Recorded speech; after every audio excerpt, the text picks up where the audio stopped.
Kita akan tanya jawab Alkitab seperti biasa.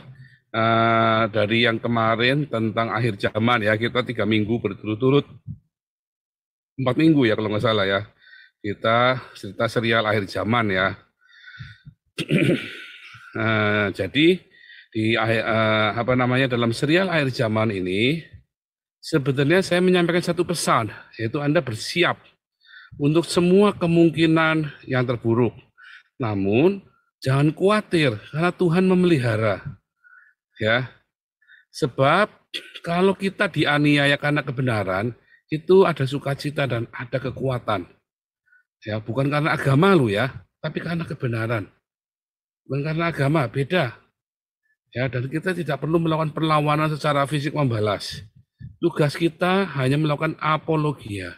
Pembalasan kita maksimum ya, jawaban adalah sebuah jawaban dengan verbal, bukan dengan tindakan kekerasan.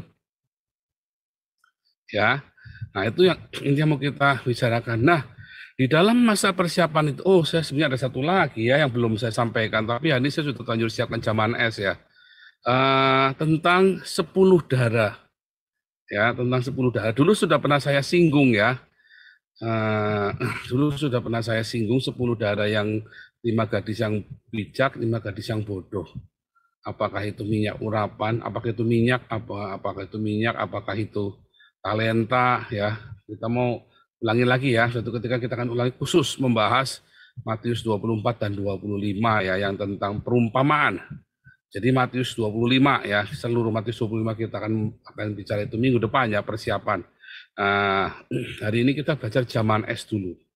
Ya, haleluya. Kita akan membaca firman Tuhan dari Kejadian 2, Kejadian 6, dan Roma 1 ya. Mulai Kejadian 2 tadi Ibu Cinta, Kejadian 6 Ibu Vivin, Roma 1 Pak HW. Silakan mulai dari Ibu Cinta. Baik, Pastor. Kejadian pasal 2. Demikianlah diselesaikan langit. Sebentar Bu Cinta, ini ya oke, silakan. Ya, baik, Pastor. Demikianlah diselesaikan langit dan bumi dan segala isinya. Ketika Allah pada hari ke-7 telah menyelesaikan pekerjaan yang dibuatnya itu, berhentilah ia pada hari ke-7 dari segala pekerjaan yang telah dibuatnya itu. Lalu Allah memberkati hari ke-7 itu dan menguduskannya, karena pada hari itulah ia berhenti dari segala pekerjaan penciptaan yang telah dibuatnya itu. Demikianlah riwayat langit dan bumi pada waktu diciptakan. Ketika Tuhan Allah menjadikan bumi dan langit, belum ada semak apapun di bumi, belum timbul tumbuh-tumbuhan apapun di padang, sebab Tuhan Allah belum menurunkan hujan ke bumi, dan belum ada orang untuk mengusahakan tanah itu. Tetapi ada kabut naik ke atas dari bumi dan membasahi seluruh permukaan bumi itu. Ketika itulah Tuhan Allah membentuk manusia itu dari debu tanah dan menghembuskan nafas hidup ke dalam hidungnya. Demikianlah manusia itu menjadi makhluk yang hidup. Selanjutnya, Tuhan Allah membuat taman di Eden. Di sebelah timur, disitulah ditempatkannya manusia yang dibentuknya itu. Lalu Tuhan Allah menumbuhkan berbagai pohon dari bumi yang menarik dan yang baik untuk dimakan buahnya, dan pohon kehidupan di tengah-tengah taman itu, serta pohon pengetahuan tentang yang baik dan yang jahat. Ada suatu sungai mengalir dari Eden untuk membasahi taman itu, dan dari situ sungai itu terbagi menjadi 4 cabang. Yang pertama namanya Pison, yakni yang mengalir mengelilingi seluruh tanah Hawilah, tempat emas ada, dan emas dari negeri itu baik. Di sana ada damar, berdolah, dan batu krisopras. Nama sungai yang kedua ialah Gihon, yakni yang mengalir mengelilingi seluruh tanah Kus. Nama sungai yang ketiga ialah Tigris, yakni yang mengalir di sebelah timur Asyur, dan sungai keempat ialah Efrat. Tuhan Allah mengambil manusia itu dan menempatkannya dalam Taman Eden untuk mengusahakan dan memelihara taman itu. Lalu Tuhan Allah memberi perintah itu kepada manusia. Semua pohon dalam taman ini boleh kau makan buahnya dengan bebas. Tetapi pohon pengetahuan tentang yang baik dan yang jahat itu, janganlah kau makan buahnya, sebab pada hari engkau memakannya, pastilah engkau mati. Tuhan Allah berfirman, tidak baik kalau manusia itu seorang diri saja. Aku akan menjadikan penolong baginya yang sepadan dengan dia. Lalu Tuhan Allah membentuk dari tanah segala binatang hutan dan segala burung di udara. Dibawanya lah semuanya kepada manusia itu untuk melihat bagaimana ia menamainya. Dan seperti nama yang diberikan manusia itu kepada tiap-tiap makhluk yang hidup, demikianlah nanti nama makhluk itu. Manusia itu memberi nama kepada segala ternak, kepada burung-burung di udara, dan kepada segala binatang hutan. Tetapi baginya sendiri ia tidak menjumpai penolong yang sepadan dengan dia. Lalu Tuhan Allah membuat manusia itu tidur nyenyak. Ketika ia tidur, Tuhan Allah mengambil salah satu rusuk daripadanya, lalu menutup tempat itu dengan daging. Dan dari rusuk yang diambil Tuhan Allah dari manusia itu, dibangunnyalah seorang perempuan, lalu dibawanya kepada manusia itu. Lalu berkata manusia itu, inilah dia tulang dari tulangku dan daging dari dagingku. Ia akan dinamai perempuan, sebab ia diambil dari laki-laki. Sebab itu, seorang laki-laki akan meninggalkan ayahnya dan ibunya, dan bersatu dengan istrinya, sehingga keduanya menjadi satu daging. Mereka keduanya telanjang, manusia dan istrinya itu, tetapi mereka itu tidak merasa malu. Demikian firman. Ya, silakan Bu Vivin.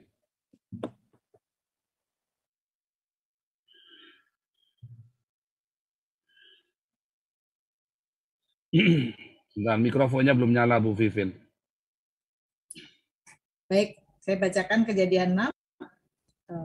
Ketika manusia itu mulai bertambah banyak jumlahnya di muka bumi, dan bagi mereka lahir anak perempuan, maka anak-anak laki-laki melihat bahwa anak-anak perempuan manusia itu cantik-cantik, lalu mereka mengambil istri dari antara perempuan-perempuan itu, siapa saja yang disukai mereka. Berfirmanlah Tuhan, Rohku tidak akan selama-lamanya tinggal di dalam manusia, karena manusia itu adalah daging, tetapi umurnya akan 120 tahun saja. Pada waktu itu orang-orang raksasa ada di bumi, dan juga pada waktu sesudahnya ketika anak-anak Allah menghampiri anak-anak perempuan manusia, dan perempuan-perempuan itu melahirkan anak bagi mereka, inilah orang-orang yang gagah perkasa di zaman purbakala, orang-orang yang kenamaan. Ketika dilihat Tuhan bahwa kejahatan manusia besar di muka bumi, dan bahwa segala kecenderungan hatinya selalu membuahkan kejahatan semata-mata, maka menyesallah Tuhan bahwa ia telah menjadikan manusia di bumi dan hal itu memilukan hatinya. Berfirmanlah Tuhan, Aku akan menghapuskan manusia yang telah kuciptakan itu dari muka bumi, baik manusia maupun hewan dan binatang-binatang melata dan burung-burung di udara, sebab aku menyesal bahwa aku telah menjadikan mereka. Tetapi Nuh mendapat kasih karunia di mata Tuhan. Inilah riwayat Nuh. Nuh adalah seorang yang benar dan tidak bercela di antara orang-orang sezamannya, dan Nuh itu hidup bergaul dengan Allah. Nuh memperanakkan 3 orang laki-laki, Sem, Ham, dan Yafet. Adapun bumi itu telah rusak di hadapan Allah dan penuh dengan kekerasan. Allah menilik bumi itu dan sungguhlah rusak benar, sebab semua manusia menjalankan hidup yang rusak di bumi. Berfirmanlah Tuhan kepada Nuh, Aku telah memutuskan untuk mengakhiri hidup segala makhluk, sebab bumi telah penuh dengan kekerasan oleh mereka. Jadi aku akan memusnahkan mereka bersama-sama dengan bumi. Buatlah bagimu sebuah bahtera dari kayu gofir.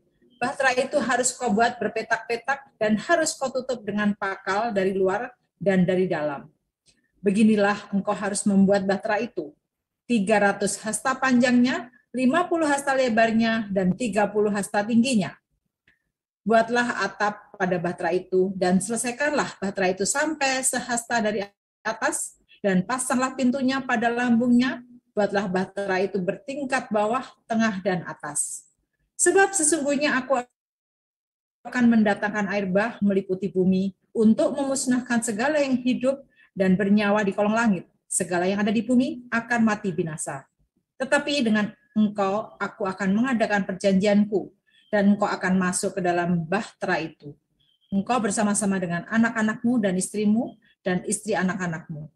Dan dari segala yang hidup, dari segala makhluk, dari semuanya haruslah engkau bawa satu pasang ke dalam bahtera itu, supaya terpelihara hidupnya bersama-sama dengan engkau.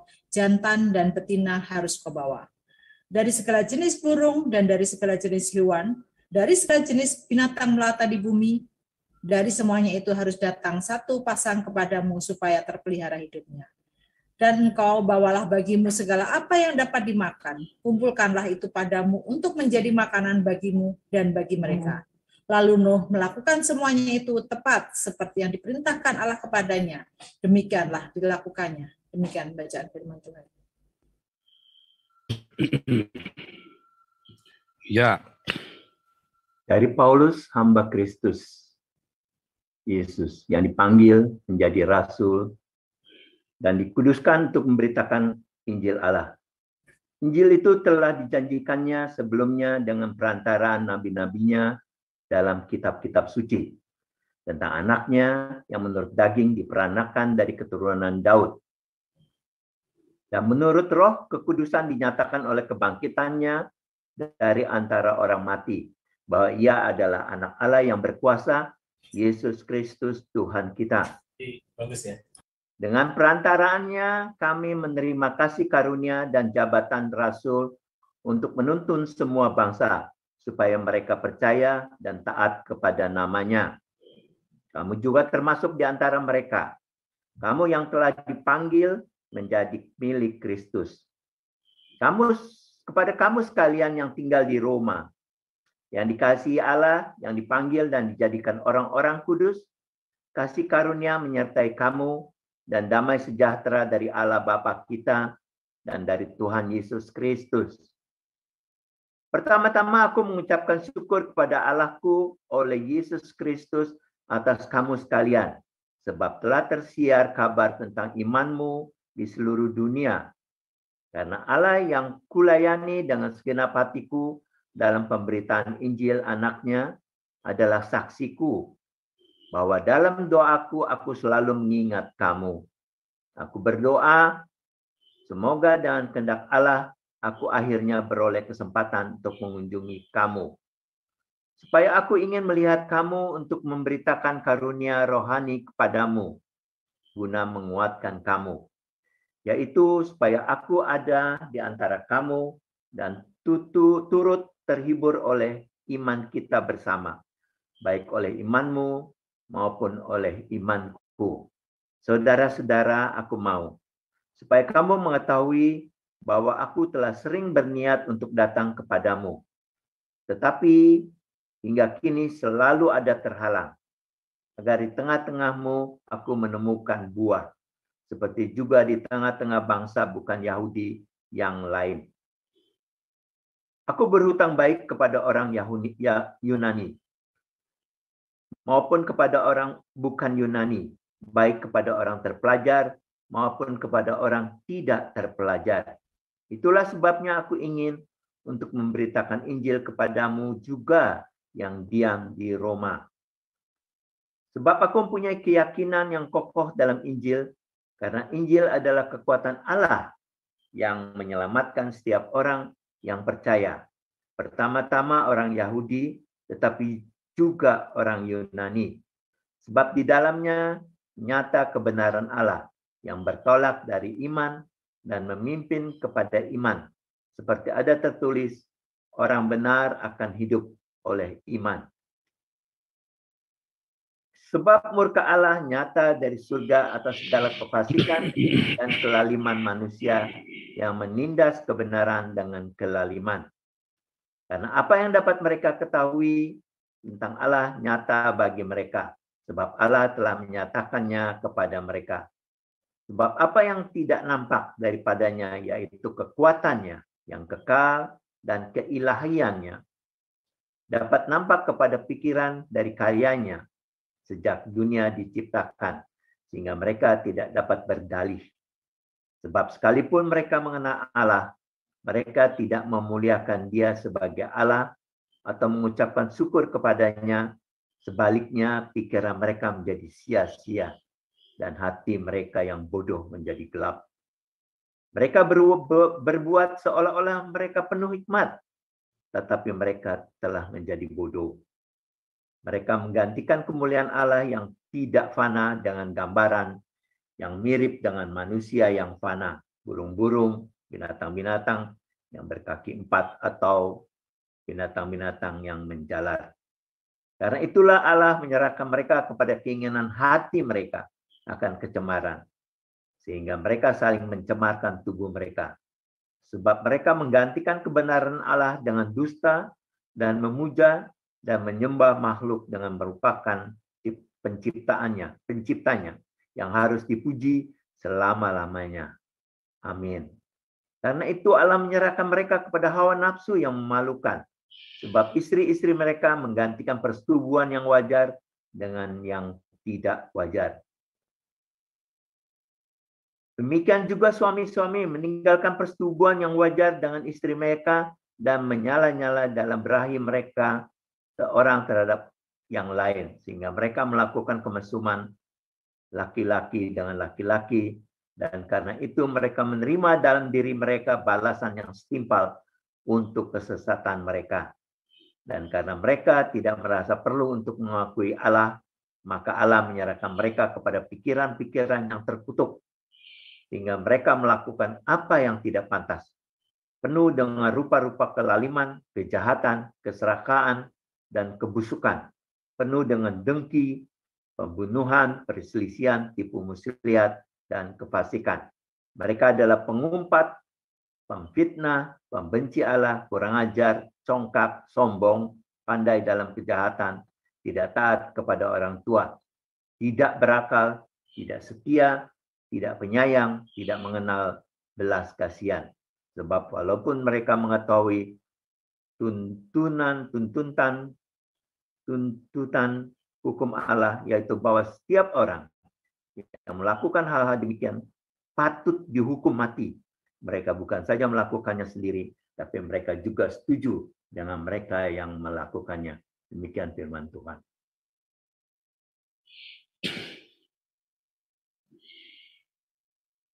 Haleluya. Sebentar.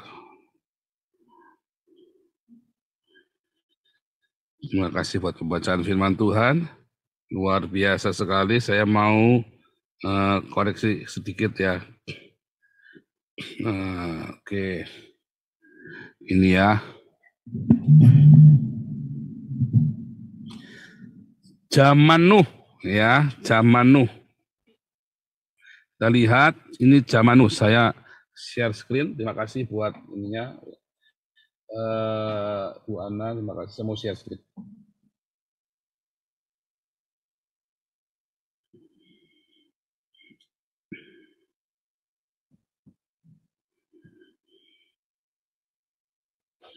Ini adalah penghitungan kalender, ya, penghitungan kalender dari Adam sampai ke zaman Yesus, ya.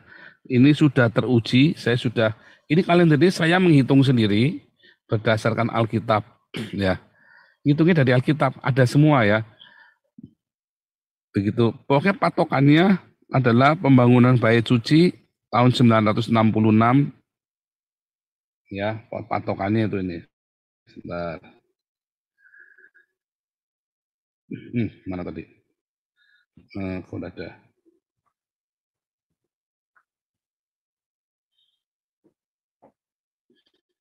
Let's show. Nah ini ya. Patokannya adalah pembangunan Bait Salomo ini. Ya. Tahun 966 serta Israel ke Mesir.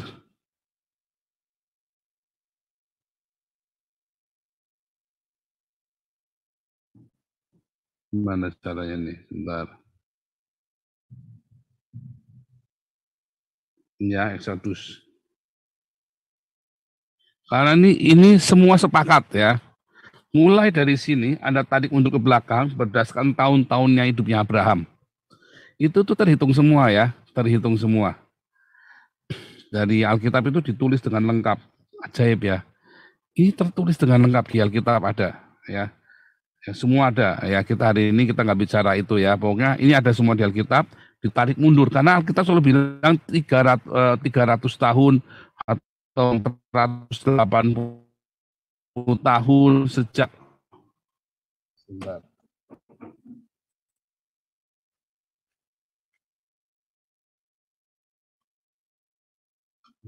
Oke. Sebentar ya, ini kok gangguan internetnya ini. Sebentar ya.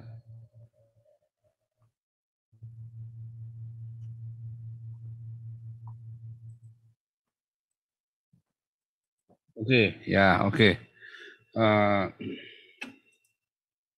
Kalau Anda melihat ini, ya saya besar, ya 480 tahun dari mereka keluar dari Mesir, pembangunan Allah. Terus mereka kan di Mesir selama 430 tahun, ya. Terus hitung umurnya Abraham, umurnya Terah, umurnya Nahor, umurnya semua ya, umurnya Lamek, umurnya Metusalah, umurnya Adam. Anda akan melihat itu nanti tahunnya tepat begini, ya. Sehingga Adam hitungan Adam keluar dari Taman Eden, karena disitulah mulai umur manusia dihitung kan, yaitu tahun 4114 sebelum Masehi, 4114 sebelum Masehi.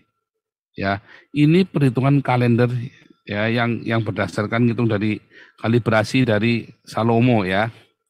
Nah, pertanyaannya ya dari Adam ke Nuh. Tadi kan kita mau cerita zaman Nuh. Dari Adam ke Nuh itu kurang lebih 1000 sampai 1500 tahun ya. Karena Nuh lahir 1000 tahun setelah Adam, lalu air bah turun 500 tahun setelah Nuh lahir. Jadi 1000 tahun, dari sini itu 1000 tahun. 1000 tahun ya. Dan air bah turun 1500 tahun setelah Nuh lahir. Nah kalau dihitung dari detik hari ini, ya kurang lebih ya 5.000 tahun sampai 6.000 tahun. Ya, 5 sampai 6.000 tahun. Itu ya kalau dihitung dari hari ini. Nah, saudara, kalau kita melihat lagi, ternyata ya kalau Anda lihat di Wikipedia ya sebenarnya dan di ilmu pengetahuan populer ya, ternyata zaman es terakhir ya dimulai sekitar 20.000 tahun yang lalu sampai 6.000 tahun yang lalu. Ya. Jadi waktu Adam keluar dari Eden itu adalah zaman es keluar dari prosesnya ya di zaman Nuh itu. Ya, proses ini kan namanya proses, tapi zaman yang disebut dengan zaman es itu mulai Adam keluar dari Eden itulah zaman es terakhir. Lalu prosesnya itu sampai di zaman Nuh. Makanya tadi Anda membaca di dalam Kejadian 2, di zaman Kejadian 2 tidak ada hujan. Ya, tidak ada hujan, adanya kabut, embun, tidak ada hujan. Kalau Anda nanti melihat di dalam Kejadian 8 dan 9 nanti ada pelangi yang pertama. Mengapa ada pelangi yang pertama ketika Nuh keluar dari Bahtera ada pelangi, itu pelangi yang pertama. Karena itulah hasil dari hujan yang pertama di muka bumi ini. Kan pelangi di langit itu apabila ada titik-titik embun di atas langit, yaitu setelah hujan. Ya, setelah hujan Anda akan melihat pelangi. Karena merupakan prisma, ya, merupakan bias dari sinar. Merah, jingga, kuning, ya mejiku, hijau, biru, nila, ungu. Mejiku, hibiniu. Nah, jadi Nuh itu adalah di zaman Nuh itu orang mengenal hujan yang pertama dan zaman es yang terakhir. Di mana es semua meleleh.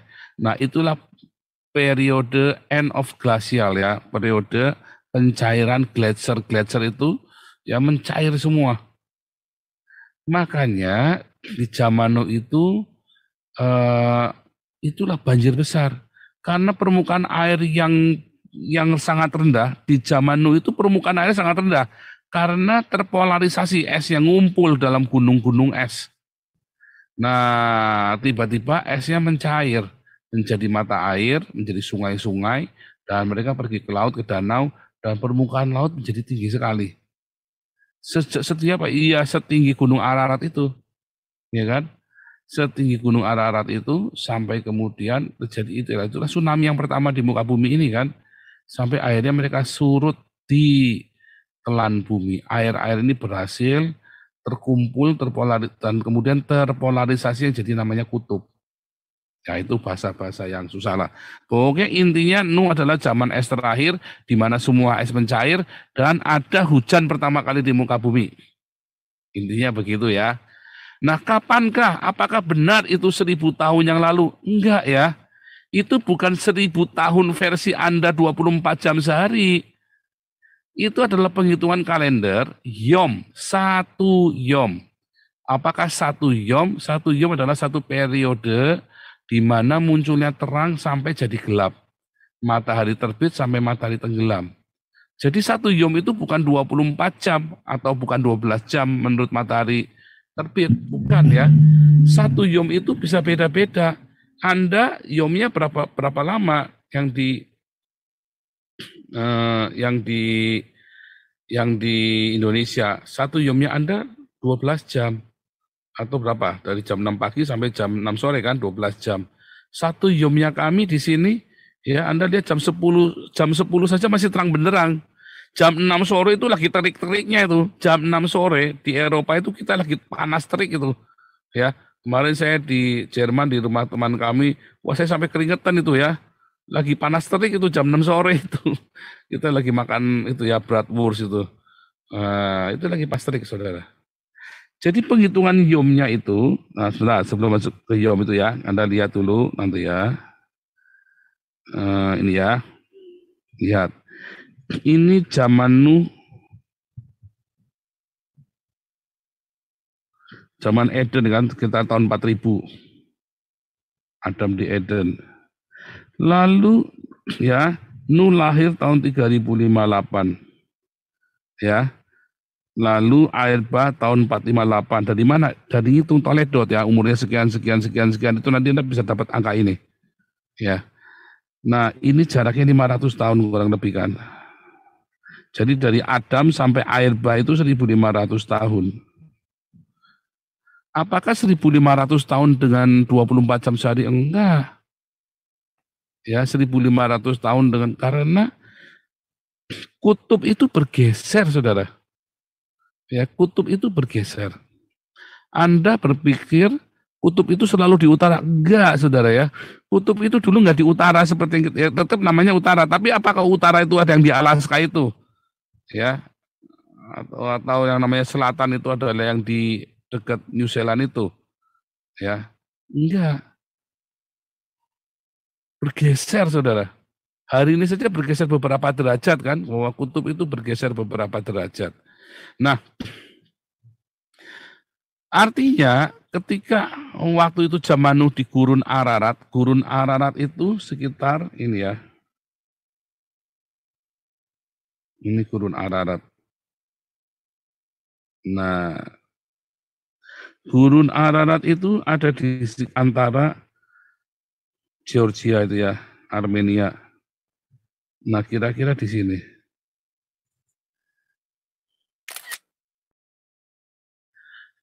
Ya, Gurun Ararat itu kira-kira di situ.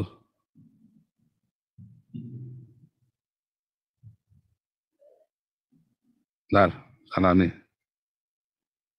Supaya Anda kebayang.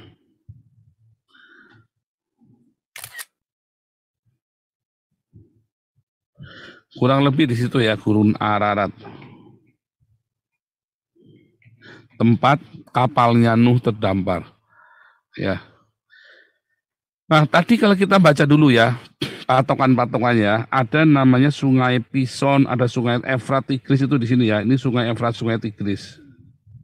Lalu di manakah Pison? Ini Pison. Pison itu ada di yang mengelilingi Tanah Hawila. Apakah Tanah Hawila? Inilah Tanah Hawila. Ya. Inilah Tanah Hawila. Ini namanya Hawila. Arab itu Hawila ya, tanah Arab itu Hawila. Tempat emas itu ada di mana? Emas itu ada di daerah sekitar Madinah.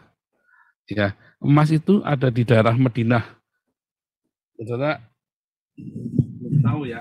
Arab Saudi itu punya cadangan, ini kan minyaknya habis dan mereka punya cadangan emas ya. Nah, karena di Hawila itu tempatnya emas berada. Nggak banyak yang tahu ya, tapi itu jumlah emasnya itu cukup besar. Ya. Nah, kemudian ada Gihon. Gihon di mana mengalir mengelilingi orang Kus. Nah, inilah Gihon. Ini kan orang Kus. Kus itu artinya hitam. Orang-orang Afrika. Nah, Eden di mana? Eden itu di sini. Inilah Eden. Ya.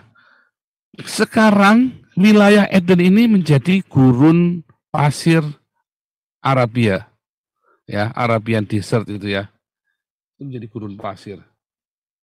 Ini ada di kelas apologetik ya. Ada di kelas apologetik. Nah, Anda ikut ya. Ini. Nah, kalau Anda melihat, inilah Eden. Hari ini Eden adalah gurun pasir Arabia. Ya, Eden itu adalah sebuah ambience, di mana ada ambience surgawi, di situ ada kehidupan. Sehingga ketika seluruh dunia itu membeku, beku kan, di Eden itu hangat. Ya, entah mengapa di situ hangat. Ya kan? Dan ketika seluruh bumi mencair, maka di situ jadi tempat yang panas kan. Ketika seluruh bumi jadi es, di Eden itu hangat. Ketika seluruh bumi mencair, ya di situ jadi panas dengan sendirinya. Ya kan? Nah, mengapa begitu? Ya begitulah proses. Hari ini kita lagi mau cerita ya, bagaimana tentang hukum itu berlaku, bekerja. Tapi kita ceritanya dengan sejarah di dalam Alkitab. Bahwa Alkitab itu sungguh-sungguh, sungguh-sungguh real. Cerita di dalam Alkitab itu tidak basa-basi. Ya, hanya mungkin banyak dari kita, banyak dari Anda, bacanya serampangan sehingga Anda nggak mengerti bahwa Alkitab sudah menuliskan semuanya itu. Bukan kayak Al-Quran, cocokmologi. Ini benar-benar tulisannya begitu ditulis. Ya. Nah, balik lagi ya, ini tadi Sungai Pison yang melantang sini ya. Sungai Pison yang melintang, ini saya kasih kuning ya. Ini Sungai Pison. Ini Sungai Gihon. Ini adalah Sungai Tigris dan Efrat. Ini gunungan, jadilah ini Eden. Begitu Eden itu diambil, suasana surgawi itu diambil, ya. Waktu kapan?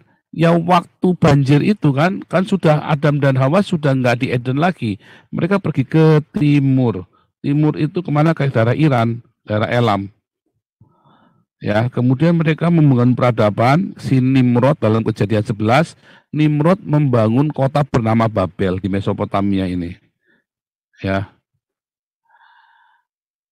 Saya kasih merah, saya kasih biru. Ya, inilah. Ya, tapi sebelum Nimrod itu, ya, waktu itu Nuh kemudian mendapat firman Tuhan. Nah, pertanyaannya bagaimana cara Tuhan bicara kepada Nuh? Apakah ngomong dari surga, "Gluger, Nuh, sini kau, aku mau ngomong sama kamu." Apakah begitu? Enggak ya. Bagaimana cara Tuhan bicara sama Nuh? Ya berbicara Tuhan kepada Nuh. Di situ ada nggak tulis nggak Tuhan menampakkan diri kepada Nuh? Apa ada sesuatu? Apa? Tuh cara Tuhan ngomong sama Nuh bagaimana?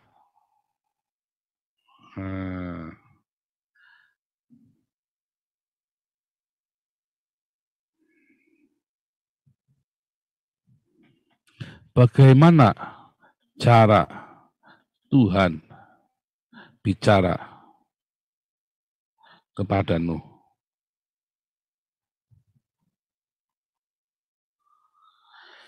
Nuh melihat semua es mencair, semua sungai banjir, ya kan?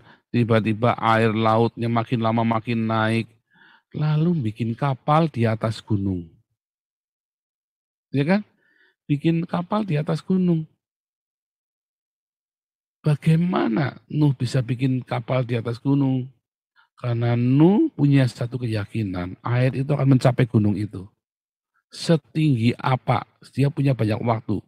Dikatakan 100 tahun. Ya, Nuh membangun bahtera itu 100 tahun, saudara.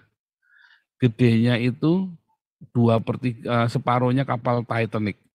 Besarnya bahtera Nuh itu separuhnya kapal Titanic. Dibuat manual dengan tangan. Ya, dibuat manual dengan tangan. Itu gedenya sebesar kapal Titanic, separuhnya kapal Titanic. Ya. Bagaimana cara Tuhan bicara? Nah, cara Tuhan bicara kepada Nuh inilah yang saya juga mau kasih tahu kepada Anda. Bagi Anda yang semua yang tergila-gila dengan suara Tuhan, Anda pikir bagaimana Tuhan bicara sama Nuh? Itulah yang namanya rema. Yang bicara sama Nuh. Nuh tahu nggak logosnya? Tahu. Nuh mendengar logos dari siapa? Dari Metusalah. Nuh mendengar Metusalah karena waktu air bah datang, Metusalah baru meninggal. Metusalah itu orang yang umurnya panjang sekali ya. Cucunya Adam. Metusalah dan Henok. Dia mendengar dari siapa lagi? Dari Set. Kemudian dia tahu dari Adam. Logos tutur tinular ini ya, logos tutur tinular inilah. Nuh kemudian merenungkan logos itu. Dan karena hidupnya penuh dengan cinta, dia melihat jauh ke depan tentang mesianik. Kejadian 3 ayat 15. Nuh melihat jauh ke depan bahwa bahtera itu yang akan menyelamatkan seluruh umat manusia. Itu kan cerita tentang kedatangan Yesus kan.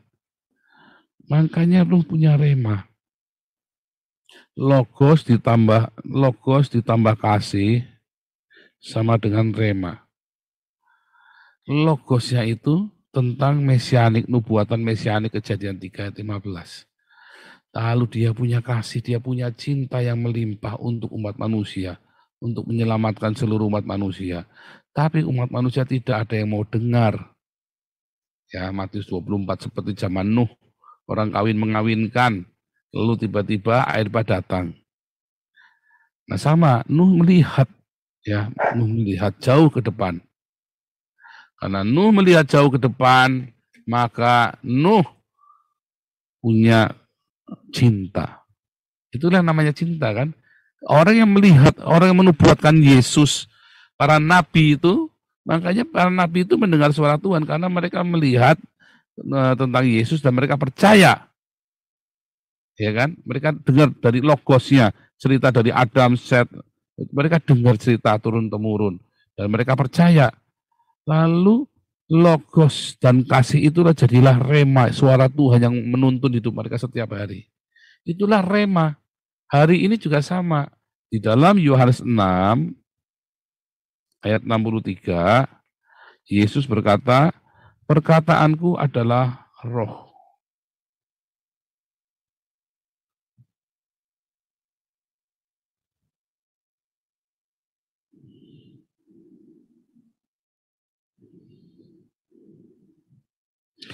Yohanes 6 ayat 63.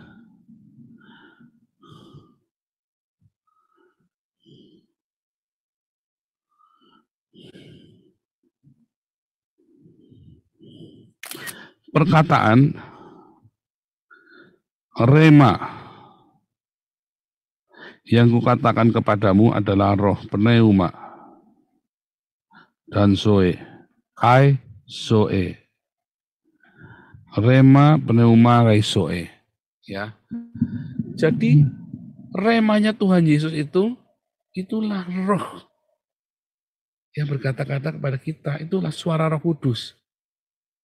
Jadi kalau Anda mendengar, kalau Anda penuh dengan rema hidupnya, maka Anda penuh dengan Roh Kudus dan Anda akan mendengar rema itu bicara audible kepada Anda. Ya. Ketika Anda punya logosnya Tuhan Yesus ya, bukan logosnya Jack Ma, bukan logosnya orang-orang hebat, tapi logosnya Tuhan Yesus. Logosnya Tuhan Yesus itu kemudian Anda punya cintanya Yesus. Anda melakukan agape, Yohanes 15. Ya. Anda punya agape. Dengan apa? Dengan diakonia. Diakonia itu adalah trigger agape. Pemicu untuk Anda punya agape. Tapi biar diakonianya bukan diakonia yang pura-pura. Kalau Anda diakonia pura-pura juga nggak bisa. Harus yang sungguh-sungguh tulus hatimu. Tuhan Yesus sudah ngajarin. Kalau tangan kanan memberi, tangan kiri nggak boleh tahu. Jangan ngatur-ngatur. Makanya kita kalau diakonia nggak boleh bawa atribut. Jadi remanya Tuhan Yesus berasal dari logos ditambah kasihnya Tuhan Yesus. Apakah kasih Yesus dimulai dari diakonia?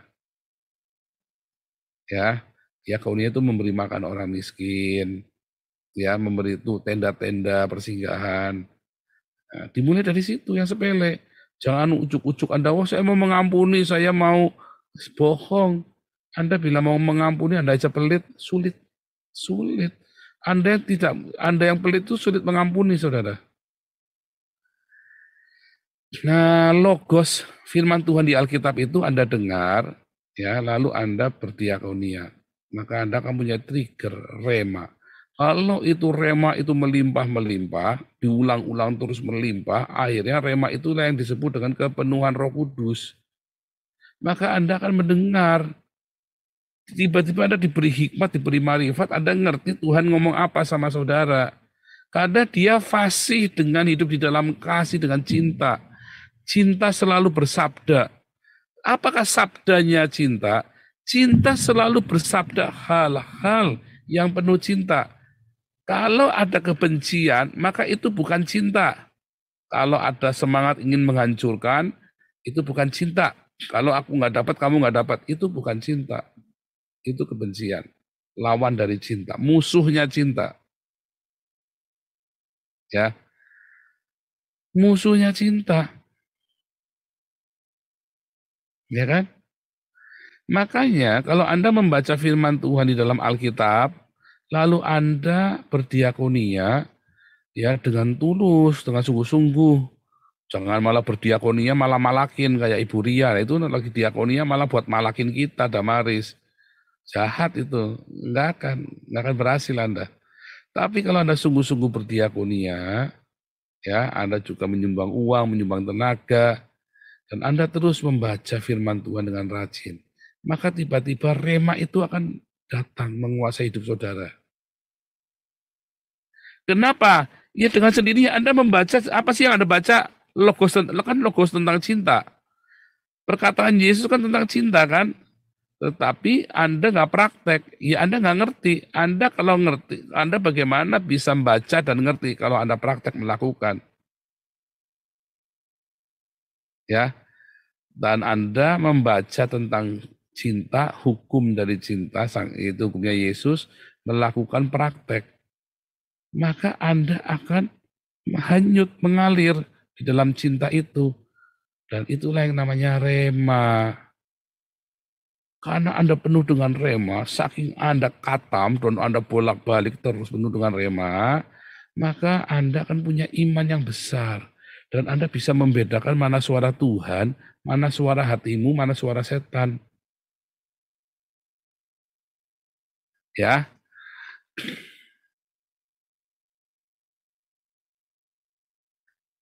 Nah, itu ya. Jadi bagaimana Tuhan bicara sama Musa? Ya karena logos yang didengar dari Adam, Metusala, Henok, sampai ke zamannya Habel segala macam, Nuh dengar. Dan dia penuh dengan cinta. Maka jadilah dia rema. Maka dia mendengar suara Tuhan. Diberi hikmat, Tuhan bicara. Kamu cepat bikin bahtera. Kamu orang jahat sekali. Gitu ya. Simpel kan? Pertanyaan kedua. Ya kan? Tadi kan bagaimana mendengar. Bagaimana binatang-binatang itu, ya. Bagaimana binatang-binatang itu datang kepada Nuh. Ya kan? bagaimana binatang datang kepada Nuh. Ingat, Nuh itu membangun di atas gunung loh. Membangun bahteranya. Apakah Nuh membangun bahteranya di laut? Tidak. Tapi Nuh membangun bahtera di atas gunung. Ingat, binatang-binatang ketika ada gunung mau meletus, maka binatang akan berbondong-bondong lari dari gunung turun ke pantai. Menjauhi gunung. Kalau mau ada banjir atau tsunami, maka binatang akan berbondong-bondong dari pantai naik ke gunung. Ya. Maka dengan sendirinya binatang-binatang itu datang kepada Nuh yang ada di puncak gunung. Makanya yang masuk bahtera itu enggak semuanya, enggak 1000 ekor ayam masuk bahtera, enggak. Dipilih dua pasang, sepasang atau dua pasang. Itulah cerita binatang-binatang yang dari bawah naik ke atas menghampiri Nuh. Ya kan? Itu sangat logis sekali kan? Bagaimana orang bisa mengerti hikmat begini ya zaman ribuan tahun yang lalu? Anda saja sekarang belum tentu ngerti yang saya ngomong ini.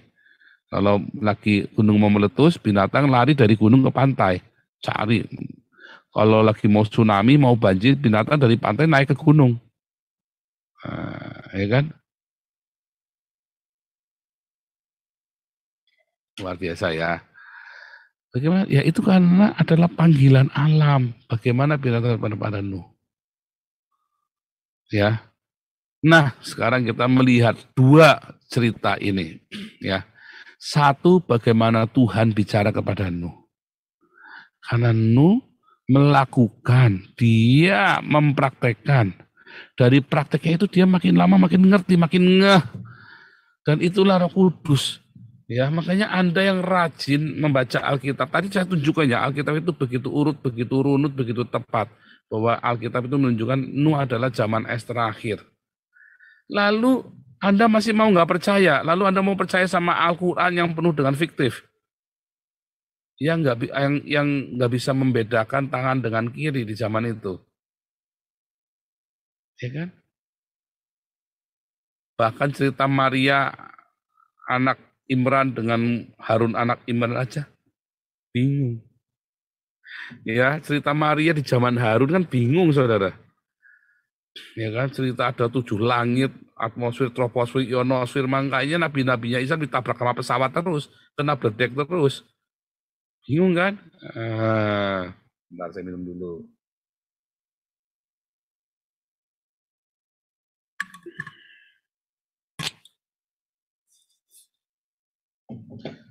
Ya. Nah, maka kita mengerti sekarang ya bahwa ada hukum.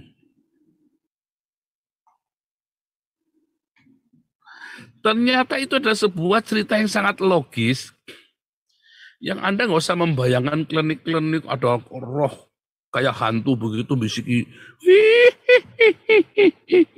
Nuh, kamu bikin kapal ya, ada mak lampir misalnya malam-malam dan nggak tahu seperti apa Tuhan bagi Anda.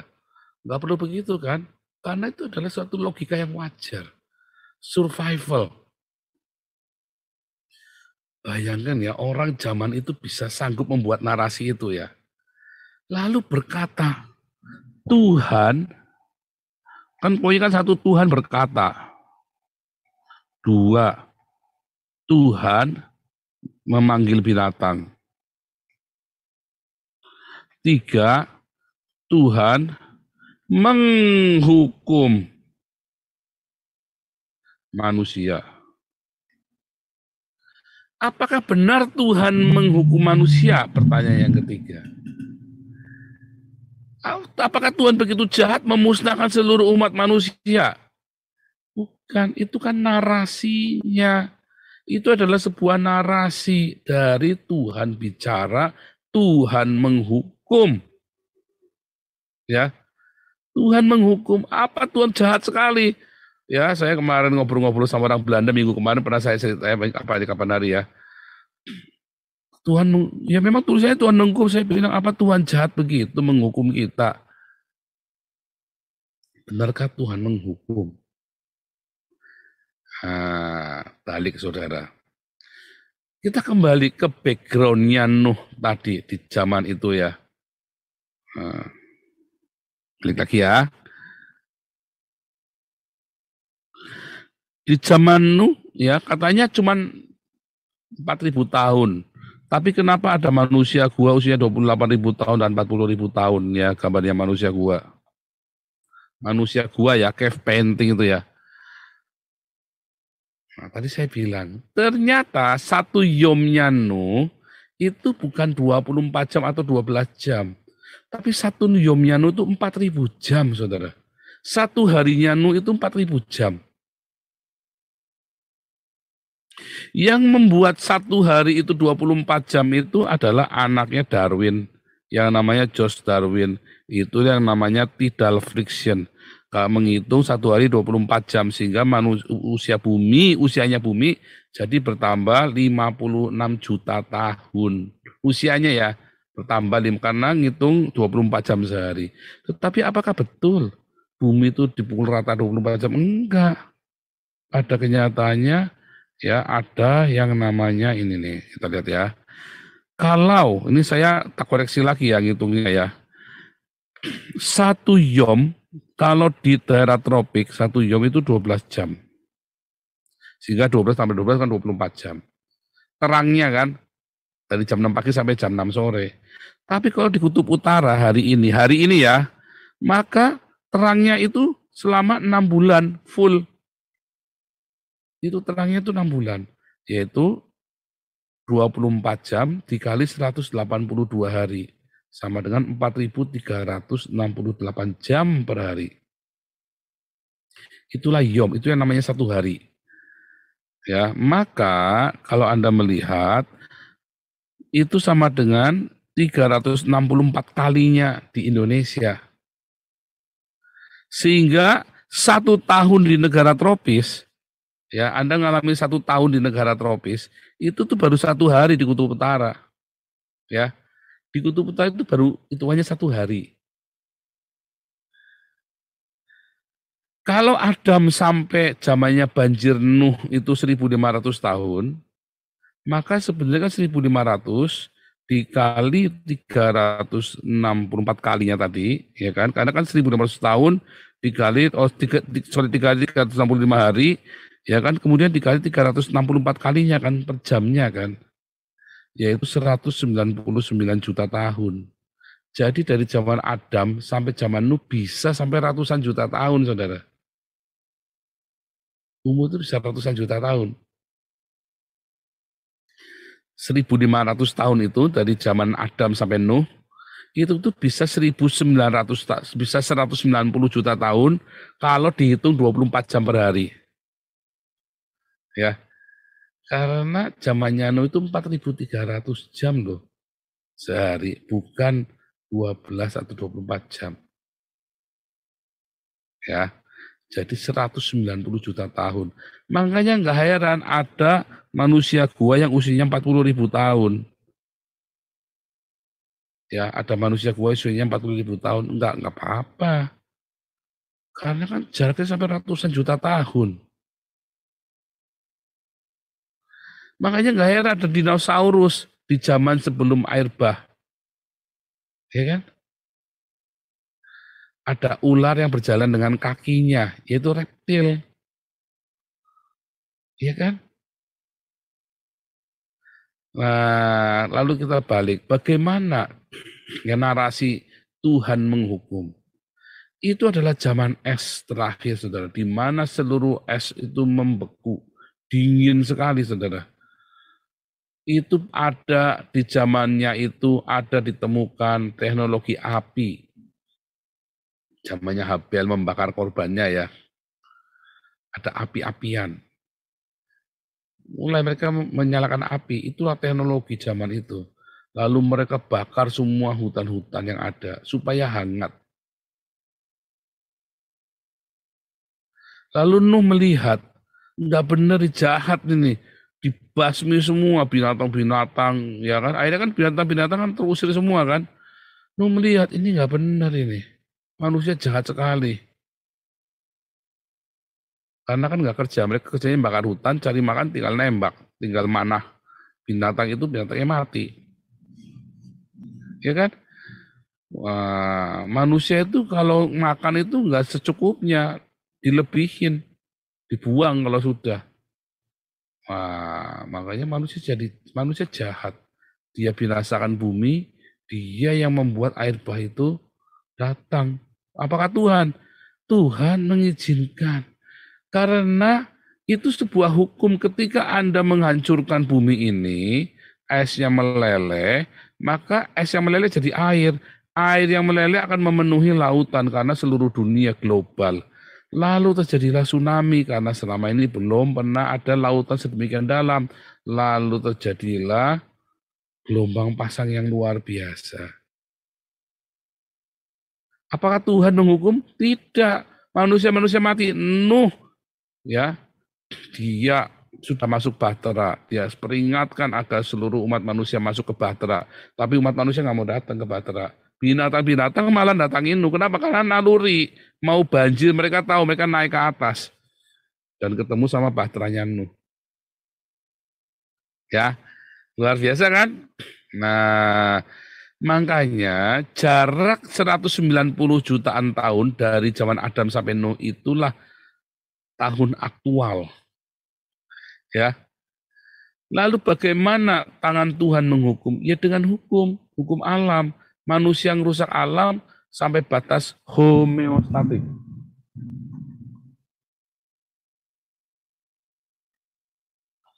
Kemampuan alam untuk mempertahankan dirinya. Begitu dia kelewatan ya bencana. Banjir besar. Nuh sudah siap. Dia peringatkan seluruh dunia tentang akan terjadi banjir. Karena ulah manusia sendiri. Tapi seluruh dunia marah sama Nuh. Kayak saya sudah peringatkan Anda orang-orang Indonesia, tapi kan Anda marah kan, Gilbert marah, Anda marah kan. Nah, saya peringatkan Anda hati-hati dengan khilafah. Ya, nah di manakah hukumnya? Nah, saya kasih tahu. Saudara, ketika hukum alam, ada yang namanya es, ya, es mencair, maka air menguap. Maka uap air itu terjadi kondensasi. Jadilah hujan. Ini adalah hukum alam. Itu adalah hukum. Hukumnya Tuhan. Ya. Hukumnya Tuhanlah yang menetapkan. Makanya kalau Anda lihat di Ayub, siapakah yang menyimpan perbendaharaan salju? Itu adalah bahasa-bahasa metafora di mana alam itu memiliki hukum dan Tuhanlah sang pemilik hukum, alias hukum itu adalah Tuhan. Tuhanlah sang hukum itu. Ya, hukum ini kan logos kan, tertulis kan. Pada mulanya adalah logos, Yohanes 1 ayat 1. Pada mulanya adalah logos. Logos itu bersama dengan Theo dan Theo itu adalah logos. Logos itulah sang Allah sendiri, saudara. Sang firman itu sendiri. Sang hukum itu sendiri. Karena Torah itu juga hukum. Tuhanlah sang hukum.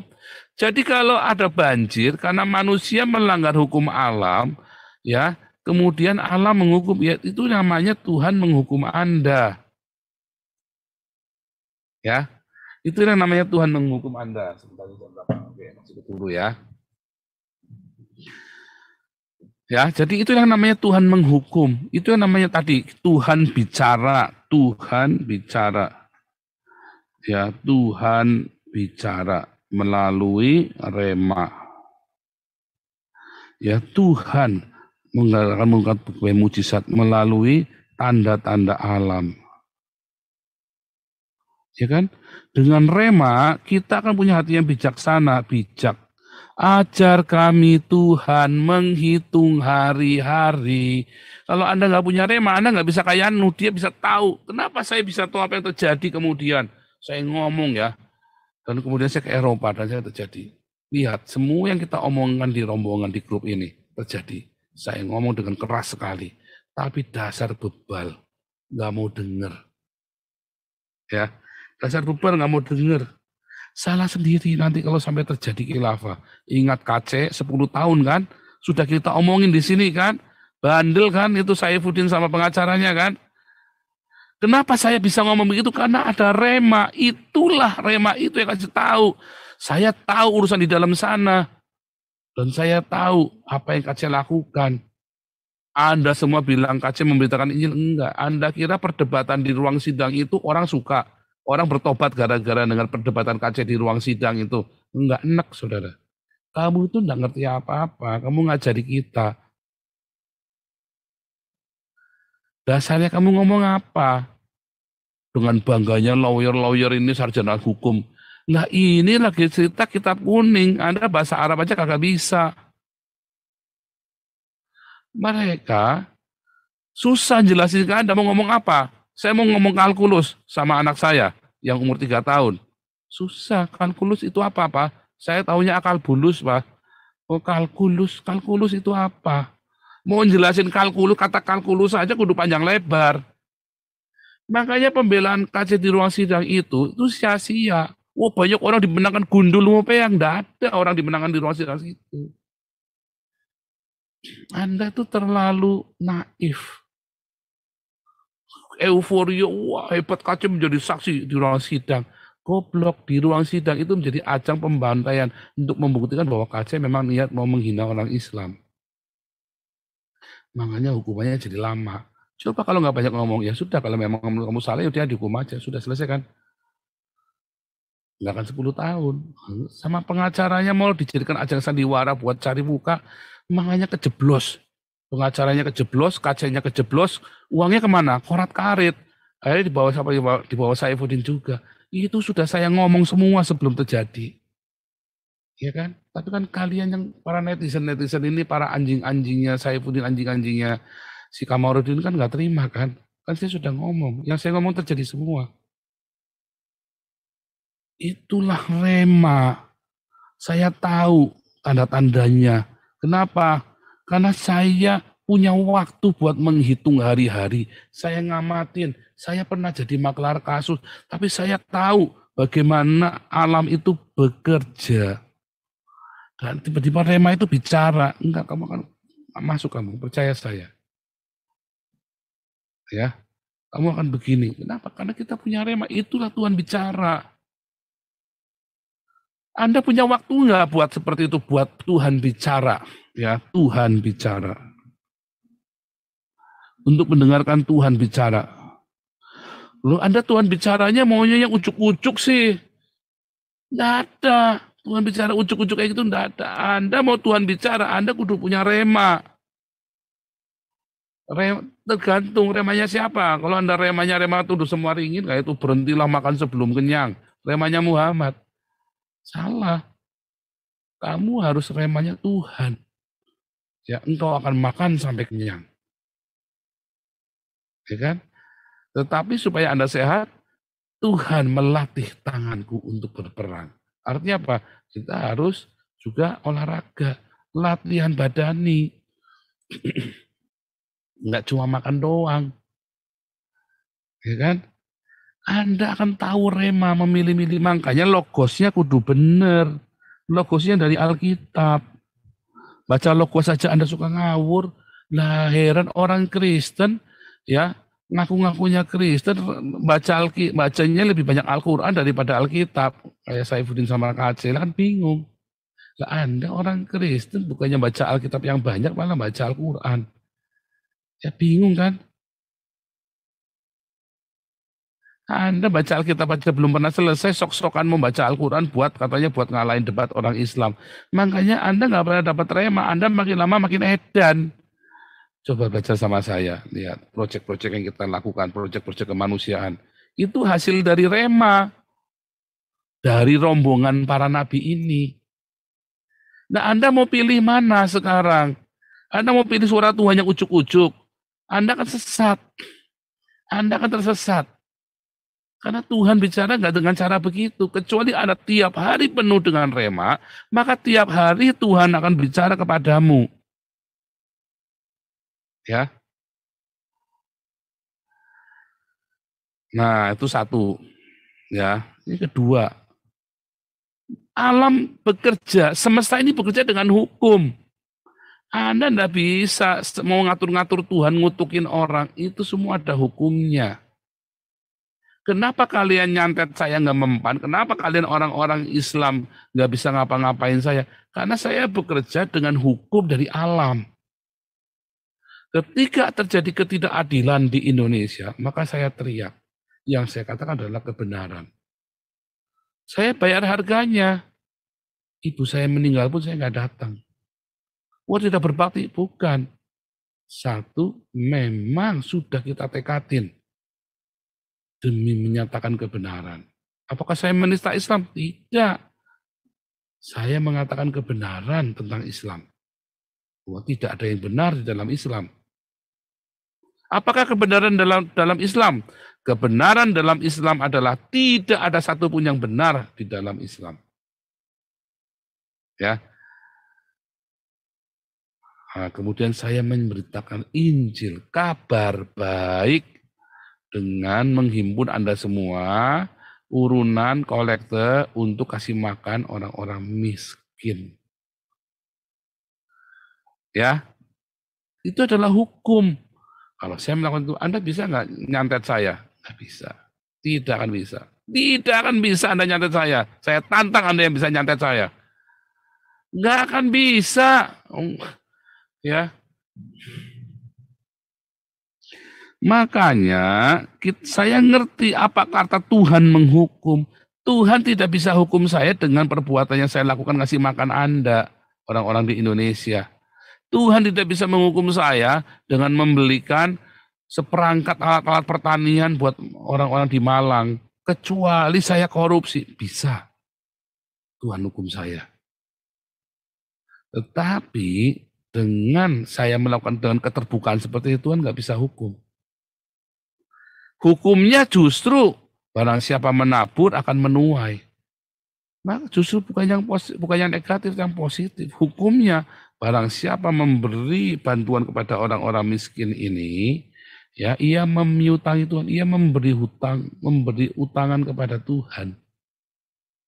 Saya ngajarin Anda untuk menghutangi surga dengan memberi makan orang-orang miskin ini. Ya kan? Lalu ada Anda yang diberkati dengan luar biasa, dapat, wah saya dibukain jalan banyak ya. Makanya Anda yang suka ngemis-ngemis minta-minta, Anda yang suka minta-minta di dalam komunitasnya Damaris, Damar Kasih, Embun Pagi, Galarua, bertobat. Jangan pernah minta-minta buat pribadimu. Tetapi apa? Anda mulai berdiakonia, nanti kamu daripada minta-minta, daripada kamu tanganmu begini, nanti tanganmu begini, diganti. Bukan gini lagi tanganmu, tapi begini. Kalau Anda bertobat, memberi terus, Anda akan diberkati. Itu adalah hukumnya Tuhan. Itu adalah hukum. Kalau Anda taat, hukum itu akan jadi rema. Itulah kepenuhan Roh Kudus. Maka hidupmu akan penuh dengan sukacita, penuh dengan Roh Kudus. Yang lain-lain itu akan menyusul. Carilah dahulu kerajaan Allah dan kebenarannya. Apakah kerajaan Allah? Ketika kita kasih makan orang miskin, kerajaan Allah itu datang. Ya kan? Saya khotbah ini tiap hari dengan berbagai macam perspektif. Kalau Anda sampai nggak sadar, kasih makan orang miskin akan membuka perekonomianmu. Kelewatan, saudara. Saudara masih nekat mau minta-minta. Kelewatan. Entah apa yang Anda dengar. Iya kan? Sementara Bu Vivin mengalami terobosan dalam hidupnya, sementara banyak orang. Siapa sih kemarin mau kesaksian? Saya lupa ya. Siapa kemarin mau kesaksian lagi ya? Aduh. Yang waktu hari mau kesaksian di ini, kelas evangelis kemarin siapa ya? Wah, malah kelewat kan? Harusnya ada ini kesaksian. Tuhan ini ya, dia sudah mau kolaps. Oh bukan, Ibu Linda Surabaya katanya mau kesaksian ya. Ibu Linda sudah kolaps, sekarang Tuhan bangkitkan mereka lagi ya. Ya, Ibu Linda ada nggak nih Ibu Linda Surabaya? Wah, minggu depan kesaksian ya. Banyak, kenapa banyak orang dipulihkan tanpa harus ngemis-ngemis. Anda masih nekat mau ngemis-ngemis dari komunitasnya kita. Kan lucu kan? Lucu, ironik. Ya. Jadi saudara, yang ketiga, tadi ya setelah kita dengar suara Tuhan, bagaimana rema tentang hukum dari Allah. Saudara, setiap benda di muka bumi itu punya hukum. Ya, ini mouse ada hukumnya. Ini handphone ada hukumnya. Ya, ini mikrofon ada hukumnya. Ini jus saf ini ya ada hukumnya. Saf ini kalau Anda diamkan di ruangan terbuka tanpa dingin, dia akan busuk. Itu ada hukumnya. Karena ini barang organik. Ada hukumnya kan busuk ya. Ya kan? Ada waktunya, ada masa expirednya. Itulah hukum, pasti. Ya. Ini tisu ada hukumnya. Ya. Ini handphone tadi ada hukumnya. Kalau IC signalnya mati, walaupun handphonenya nyala, IC signalnya mati, saya nggak akan bisa nelpon.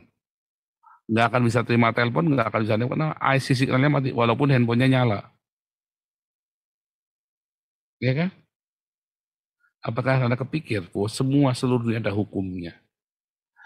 Dan hukum itu tadi adalah logos. Logos. Ya.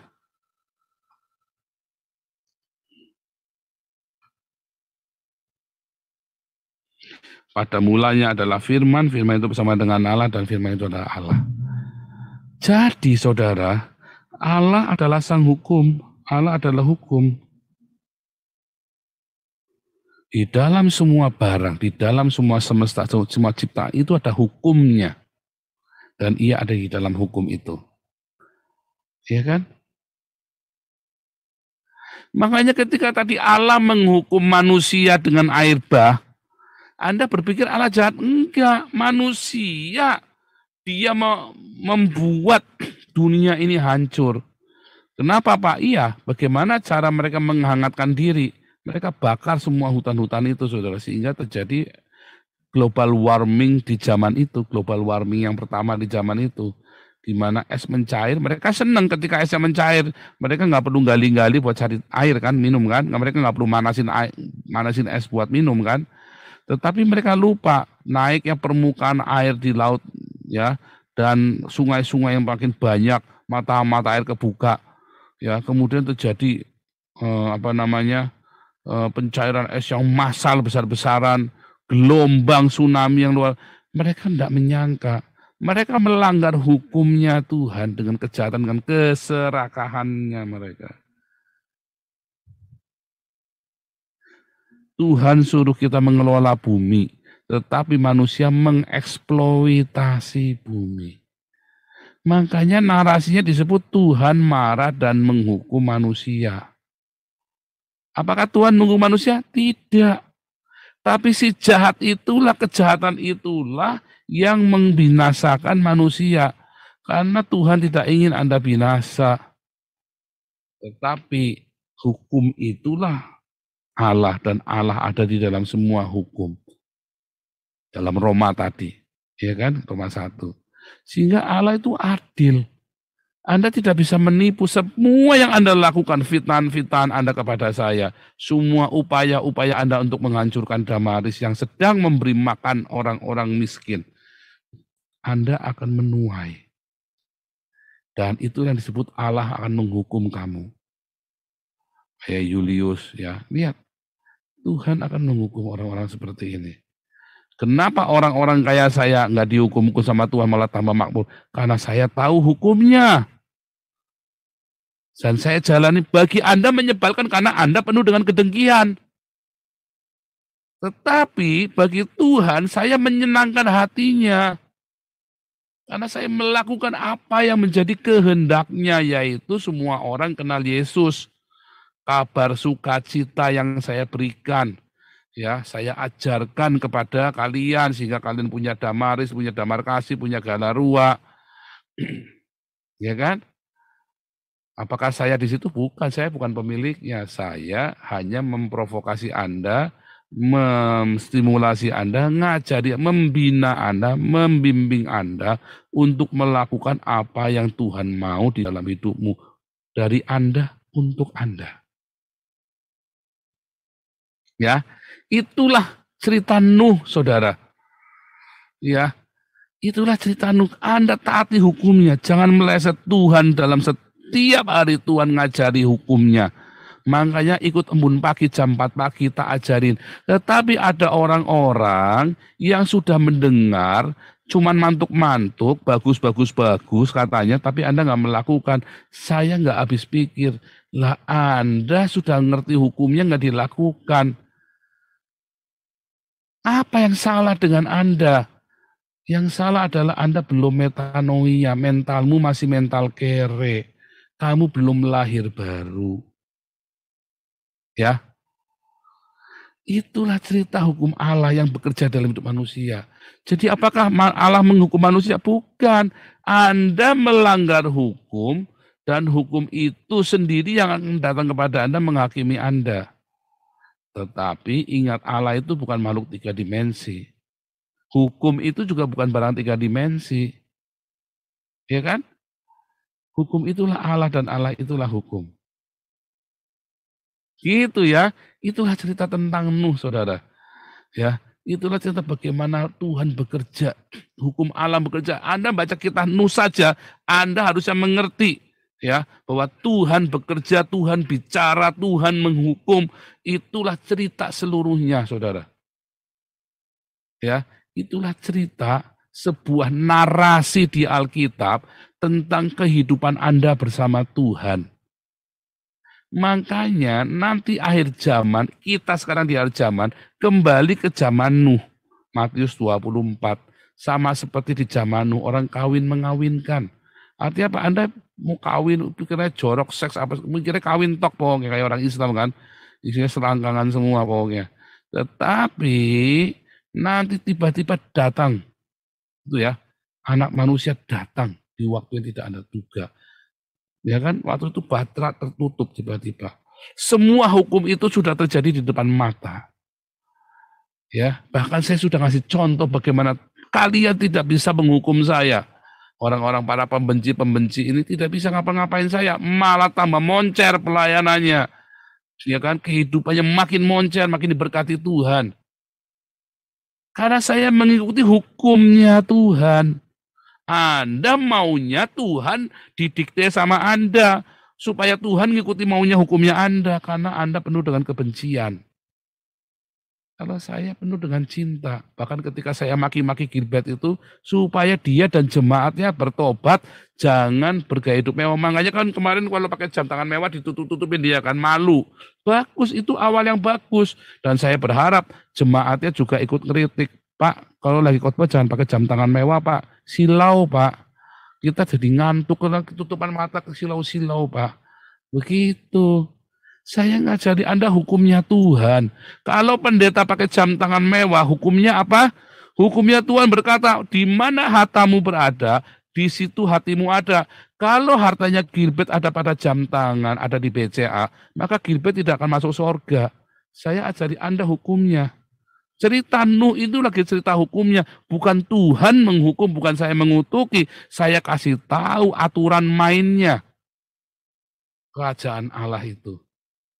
Dan ada banyak sekali aturan mainnya di dalam kerajaan Allah. Yang intinya adalah kasihilah Tuhan Allahmu, kasihilah sesamamu. Bagaimana mengasihi sesamamu? Diakonia, marturia. Bagaimana mengasihi Tuhan yang tidak kelihatan? Kamu kasih makan musuh-musuhmu. Karena Tuhan berkata, kalau kamu memberi makanan, tumpangan, pakaian, Matius 24 ya, kepada orang yang paling hina ini, siapa yang paling hina dalam hidupmu? Bagi saya, orang yang paling hina dalam hidup saya adalah musuh saya. Maka kamu sudah melakukannya untuk aku, kata Tuhan Yesus. Bukan Anda jenggang-jengging di kamar nyembah Tuhan. Tetapi Anda tidak melakukan apa yang menjadi kehendak Yesus. Apa? Membawa orang datang kepada Yesus, membiarkan orang lain mengenal Yesus. Anda malah cengang-cenging panggil-panggil Yesus, nggak akan masuk surga Anda. Tidak akan masuk surga. Anda harus berdiakonia. Karena Matius 25 ayat 46 jelas. Kalau kamu tidak berdiakonia masuk neraka kamu. Hukumnya sudah saya kasih tahu kepada Anda. Masalahnya Anda tidak mau dengar. Terlalu bebal untuk mendengar. Ya kan? Terlalu sibuk mencari kesalahannya saya. Nggak akan ketemu saudara. Sekalipun ada kesalahannya di dalam pihak saya, Tuhan yang akan membela saya. Tuhan yang akan menutupi kesalahan itu. Karena saya sudah ditebus. Wah enak teman Pak, berarti saya boleh bercabut dong. Oh, saya nggak mau. Boleh berzina, saya nggak mau. Boleh nyuri dong, saya nggak mau. Kenapa? Saya orang merdeka. Saya kan bebas. Memang kalau saya orang merdeka, terus saya boleh terus saya mau cabul. Ya saya mau ngehek di Alexis tiap hari. Apa saya ke red light itu di Amsterdam. Terus buat apa coba untungnya saya? Terus saya mau nyuri, mau apa? Buat apa? Saya nggak usah nyuri aja, tiba-tiba saya dikasih uang kok sama pemerintah Belanda kok. Saya nggak usah korupsi, uangnya Damaris, nggak usah minta-minta. Tiba-tiba saya kok ya bisa punya rumah sendiri, bisa bayar segala macam kok. Iya kan? Saya orang merdeka, kemerdekaannya saya gunakan untuk berbuat yang baik. Saya merdeka untuk berbuat jahat, saya merdeka untuk berbuat baik. Tapi saya tidak mau berbuat yang jahat. Saya merdeka untuk berbuat baik. Kalaupun saya tanpa saya sadar, tanpa saya dalam pengertian saya nggak ngerti melakukan yang jahat pun Tuhan yang akan bela, akan mengembalikan saya kepada yang benar. Itulah hukumnya Tuhan bagi orang-orang yang ditebus, orang yang lahir baru, nggak akan sesat. Enak banget kan ternyata kan? Wah, oke, pas ya. Tuhan Yesus kiranya memberikan rema atas cerita Nuh ini kepada Anda, ya. Semoga Tuhan Yesus membuka mata Anda, melihat bagaimana alam semesta ini bekerja, dan Anda akan tinggal tuai. Kalau Anda sudah ngerti caranya bekerjanya, enak banget saudara. Ya, kayak saya, tenang hidupnya, nggak gemerungsung. Amin. Jika lagi nggak punya doa Tuhan, ini kita mau pelayanan banyak rekeningnya kosong. Tiba-tiba orang pada ngisi duit, pada ngirim ya. Iya kan? Tuhan, tanpa saya kudu minta-minta. Tuhan, ini saya nggak ngerti cara ngisinya bagaimana. Tiba-tiba Tuhan kirim Pak Yus. Tuhan ini ada kementok ini, tiba-tiba dari Kementerian datang bantu saya. Wah, pokoknya yang aneh-aneh Tuhan kirimkan ya. Tuhan kirimkan. Saya ingat sekali waktu kami pindah dari Jerman ke Belanda itu ya, kita takut saudara.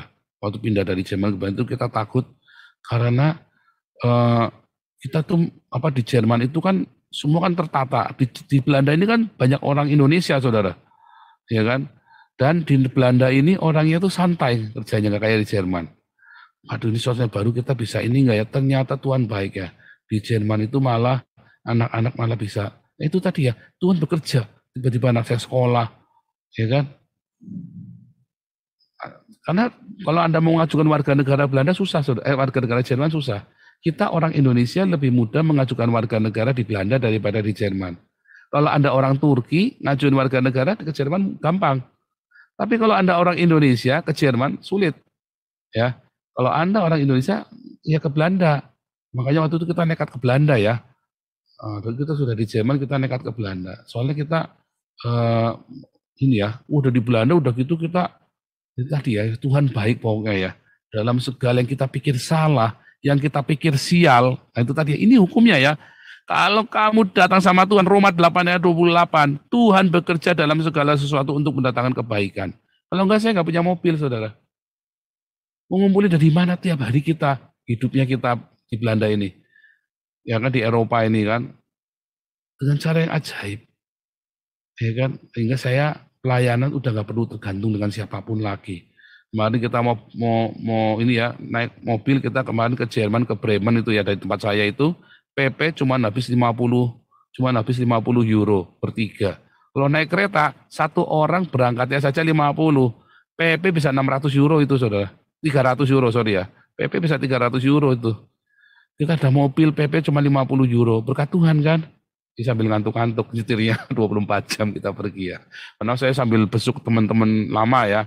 Kita doakan, kita janji 2 bulan lagi saya mau ke sana. Saya benar-benar mau serius, mau injili mereka lagi ya. Frank Sindel itu kan dulu sudah mau terima Yesus, keburu saya pergi kan.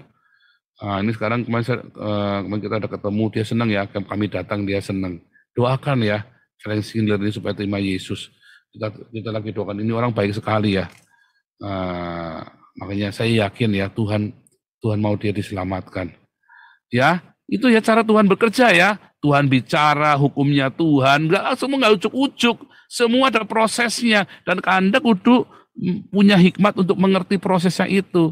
Makanya Tuhan ajari kita, Mazmur Daud, ajar kami Tuhan menghitung hari-hari, agar kami beroleh hati bijaksana. Ya, amin, haleluya.